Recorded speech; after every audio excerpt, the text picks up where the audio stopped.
Hi lovely people, welcome back to my Purrfect recipe remake show. I'm EK, your animated chef, alongside my furry helpers.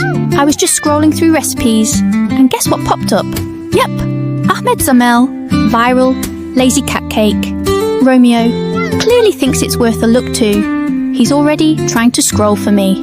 And even Juliet's paying attention, which means this might be serious. Alright, let's test it out. Oh, Romeo is in full chef mode. Alright, here's what you'll need for the lazy cat cake.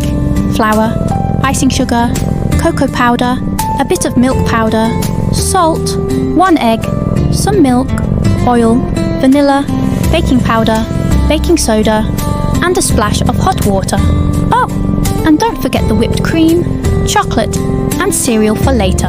Don't worry, the full list is in the description below.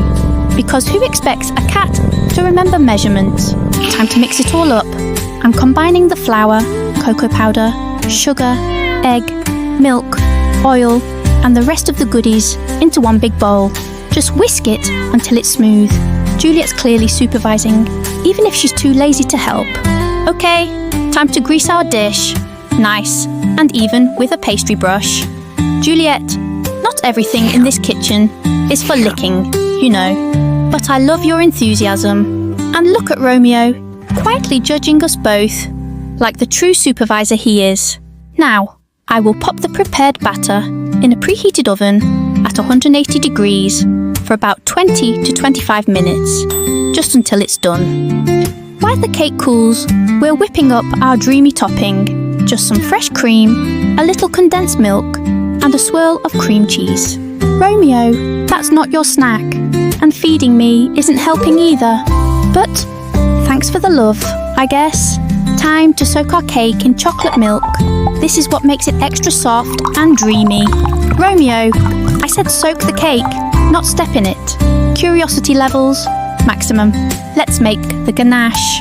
Just dark chocolate and cream, gently melted together till it's smooth and glossy.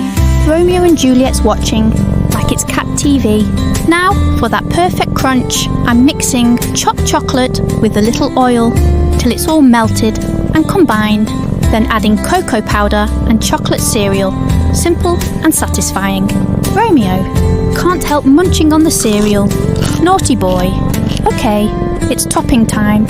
Cream first, then that glossy ganache, and finally, the crunchy magic. Look at them. Romeo and Juliet are so excited. Hang tight, team. Taste test coming soon. This lazy cat cake is a total win. Soft, creamy, and that crunchy topping, so good. I love the different textures. It makes every bite so satisfying. Juliet agrees. Double thumbs up from the Fluff Squad. Thanks for baking with us. Don't forget to like, subscribe, and share the perfection. See you next time. Bye.